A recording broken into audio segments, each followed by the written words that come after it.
नमस्कार प्यारे बच्चों। जैसा कि आप चित्र में देख ही पा रहे हैं, आज का हमारा टॉपिक क्या है। आज हम व्यंजन वर्ग स, श और श में अंतर और उच्चारण सीखेंगे। वैसे तो इन तीनों में कुछ खास अंतर नहीं है, लेकिन इनका उच्चारण स्थान अलग अलग है, जिस वजह से जब हम इन्हें बोलते हैं तो यह सुनने में अलग अलग लगता है। बहुत सारे बच्चों को इन तीनों स में बहुत कन्फ्यूज़न होता है। वह समझ नहीं पाते हैं इन तीनों स का उच्चारण किस प्रकार से होता है, जिस कारण वे लिखने में भी भूल करते हैं और बोलने में भी। आइए आज इस वीडियो के माध्यम से इन तीनों स के बारे में जान लेते हैं। श, श और स वर्णों का परिचय। ये तीनों हिंदी वर्णमाला के व्यंजन वर्ण हैं। इनमें अत्यधिक समानता है, परंतु इनका उच्चारण स्थान भिन्न भिन्न है। चलिए इनके उच्चारण के विषय में जान लेते हैं। श, श और स। पहला होता है तालव्य श, जिसका उच्चारण तालु की सहायता से किया जाता है। उसके बाद आता है मूर्धन्य श। इसे बोलते समय आपकी जिह्वा मूर्धा को छूती है। और अंत में आता है दंत्य स।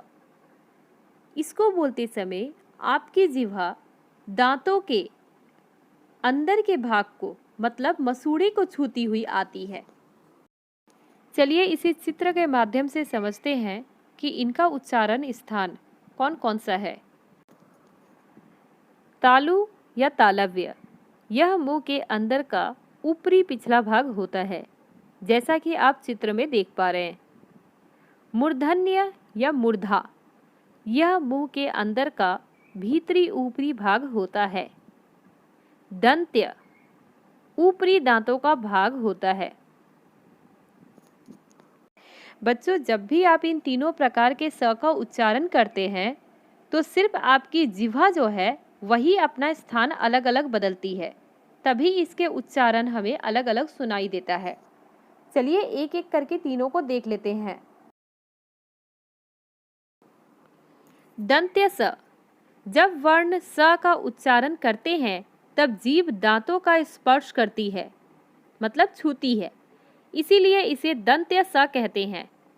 यह सबसे आसान होता है बच्चों, इसे आप आसानी से बोल भी सकते हैं और लिखते वक्त भी आप इसमें गलतियां कम करते हैं। स।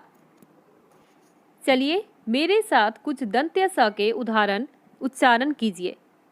सपना, सपेरा, सब्जी, सागर, सरकार, सिमरन, सर्कस, सरपट, सड़क, ससुराल।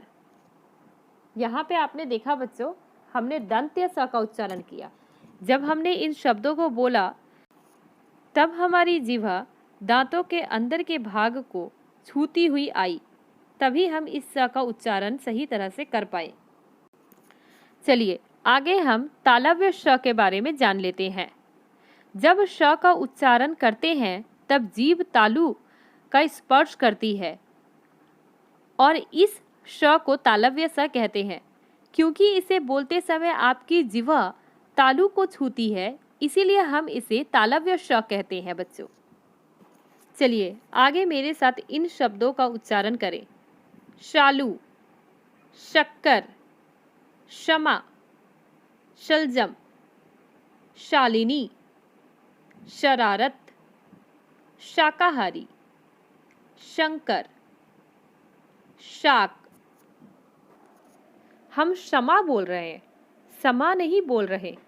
बच्चों, जब आप स्वयं इन दोनों स का उच्चारण करेंगे तब आप इनका अंतर समझ पाएंगे। समा और क्षमा दोनों के उच्चारण जब आप करते हैं तो आपको सुनने में ही समझ में आएगा दोनों का अंतर। एक का उच्चारण जब आप कर रहे हैं तब आप दांतों को छू रहे हैं, समा। दूसरे बार जब आपने बोला तब आपने तालु को छुआ, क्षमा। अब हमारा जो तीसरा प्रकार है वह है मूर्धन्य श। बच्चों, हिंदी व्यंजन में आप ट को बोलते समय जिस प्रकार अपनी जीभ को मोड़ते हैं और मूर्धा को छूते हुए ट कहते हैं, उसी प्रकार यह श का उच्चारण भी होगा। जब श का उच्चारण करते हैं उस समय जीभ मूर्धा का स्पर्श करती है और इसे मूर्धन्य श कहते हैं। चित्र में आप मूर्धा का उच्चारण स्थान देख सकते हैं।